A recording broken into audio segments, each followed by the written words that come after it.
Hello there. The latest polls around the EU make for miserable reading for the woke pro-EU mob, because the right is on the rise.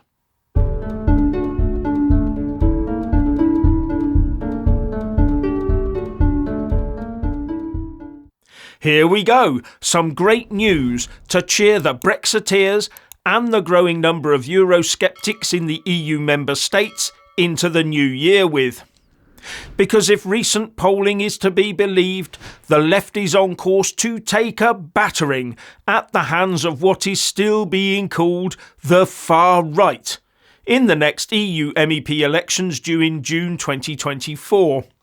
And looking around the EU, it appears that the polls have got it right. And one wonders if we'll be seeing more talk of member state exits from the EU. The Telegraph has put together a list of the likely percentages of Eurosceptic MEPs to be elected in each EU member state. And overall it looks like 1/3 of the new EU Parliament MEPs will at the very least be critical of the EU, an increase from 25% a decade ago. If you exclude the UK, that is. So it looks like the UK Eurosceptic MEPs have been replaced by those MEPs from other EU member states. And MEPs who are anti-EU and anti-immigration are expected to make up 25% of MEPs, over double the 11% of 10 years ago. The Telegraph also says that half of all MEPs returned from France, Italy, Cyprus and Hungary are expected to be from a Eurosceptic party. UKIP and the Brexit parties were ahead of their time, said Nigel Farage. The populist surge that we are going to see in the European elections next spring will mark the beginning of the end of the EU in its current centralised form. Now the interesting thing here is that the whole EU pack of cards is built on the EU treaties.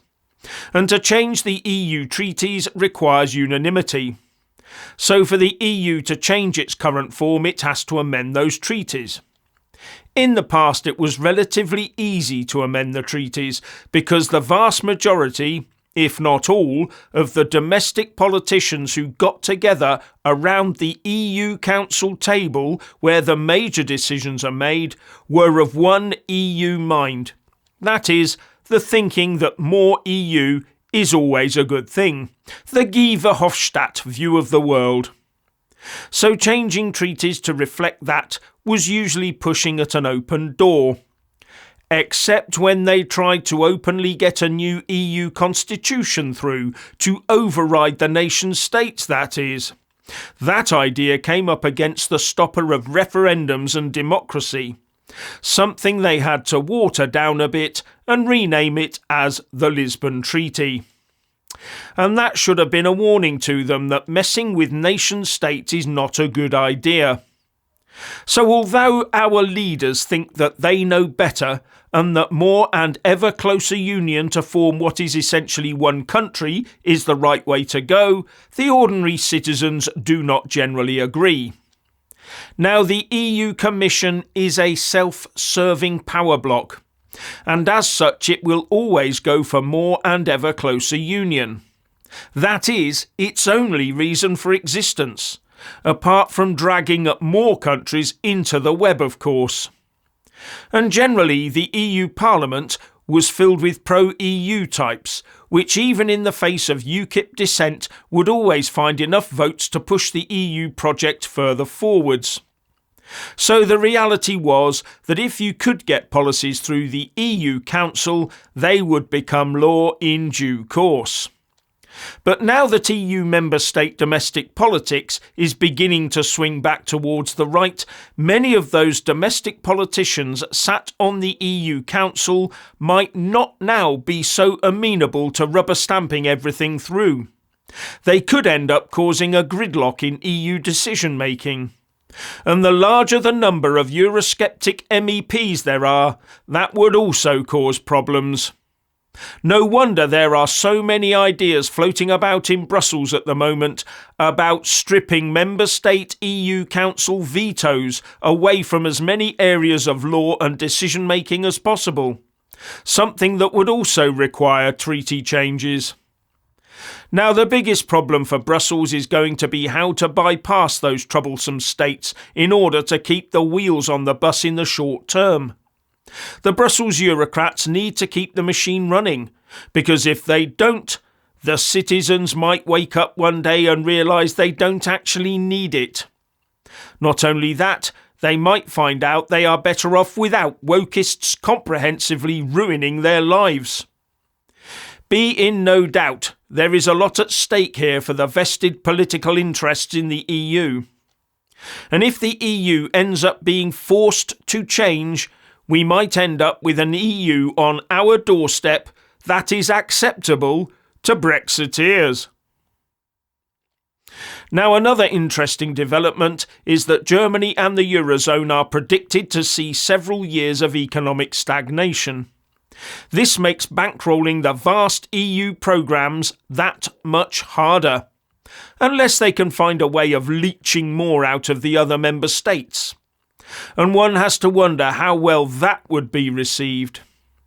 Either that, or the capacity for the EU Commission to borrow money on its own behalf based on what it can get from EU membership fees will have to be markedly increased. Or else where do they get the dosh to keep the thing cemented together? It looks like the EU institutions will soon have to start tightening their collective belts. Yeah, fat chance of that happening.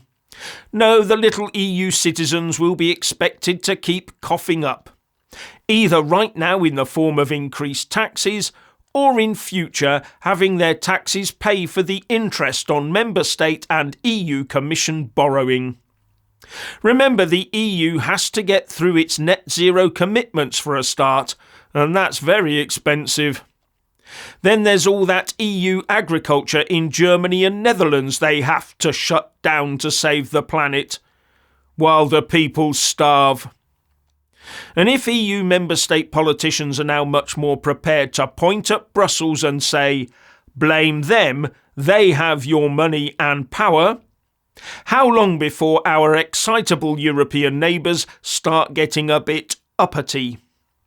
And if the EU and its Schengen area remains as porous as it is today over the coming months, how long before the people take the matter of protecting their own borders into their own hands?